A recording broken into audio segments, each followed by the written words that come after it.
19वीं annual conference of Indian conference of forensic medicine and toxicology व 6वीं conference of society for prevention of injurious and corporal punishment पर 3 दिवसीय conference के समापन पर अनंता मेडिकल कॉलेज उदयपुर राजस्थान के फोरेंसिक मेडिसिन विभागाध्यक्ष डॉक्टर एस के सिंघल बतौर मुख्यातिथि मौजूद रहे, जबकि guest of honour doctor O P Murthy, doctor S K Verma अध्यक्ष ICFMT, डॉक्टर आर के गौरिया अध्यक्ष CPIC, डॉक्टर CP भाईसोरा महासचिव, डॉक्टर पंकज गुप्ता कार्यकारी प्राचार्य, पंडित जवाहरलाल नेहरू मेडिकल कॉलेज व अस्पताल Chamba, doctor Pradeep Singh organiser secretary व फोरेंसिक मेडिसिन विभागाध्यक्ष, पंडित जवाहरलाल नेहरू मेडिकल कॉलेज व अस्पताल चंबा भी इस दौरान मौजूद रहे।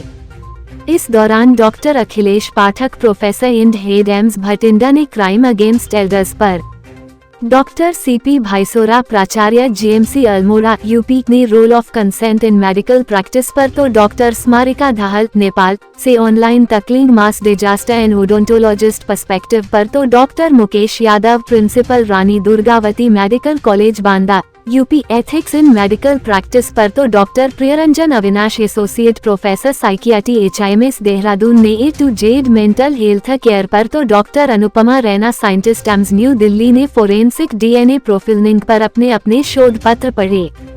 उसके बाद मेडिकल कॉलेज चंबा के बैच 2020 के छात्र छात्राओं के द्वारा बच्चों के शोषण पर एक लघु नाटिका का भी मंचन किया गया, जिसको सभी लोगों के द्वारा सराहा गया। So that the treatment does not become very brutal. So that is now banned. So without giving anesthesia, you can't give ECT. So unmodified ECT is banned. ECT during emergency. So emergency is the first 72 hours of treatment. That is also banned. And ECT to minors. So there was a lot of debate whether a minor, somebody who is less than 18, if he has a severe mental illness, can he be given ECT? This act said yes, he can be given, but only in the rarest of circumstances, when two psychiatrists independently certify that he would require it. And I'll talk about when I'll come to the alphabet M. So there is an entity called Mental Health Review Board that will also have to certify. Now this act keeps talking about the patient will themselves decide what kind of treatment. But you must be wondering, a person of mental illness, how can he decide? Because you must be having a perception that people with mental illness would not have a good judgment. Now this act says that, see, every person who knows at least these 3 things, knows what kind of treatment, what kind of illness he has, knows why he would require treatment or why he would not require treatment, and knows the alternatives, that if he is not choosing this treatment, then what are the alternatives that he had. If he knows these 3 cardinal answers, even if he is mentally ill, he would be considered to have a capacity to make his decision. So a bad judgment, an imprudent judgment, imprudent decision does not mean incapacity. So to a treating psychiatrist, his judgment may appear a bad judgment, but it doesn't mean that he does not have the right to make a judgment. So this act keeps saying that every mental illness person may be having capacity unless proven otherwise. D is for definition. Endocrinal disorders or bacterial or viral infections. But it is said, dead do tell tales.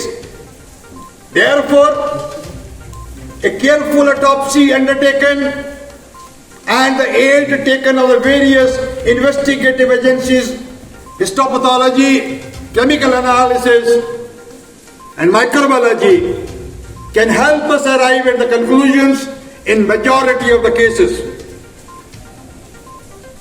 Collect the evidence properly, preserve it carefully, and this notion that has come that the investigative part is the role of the forensic science laboratory, my experience says no law prohibits us, which is rare to find these days.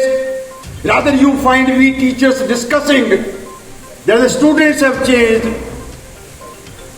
I found these students, or technically known as volunteers, being present here before even the organizing secretary, giving us beautiful rangolis which carried messages being here active onto the scientific sessions or during meals. So sweet of you, dear volunteers.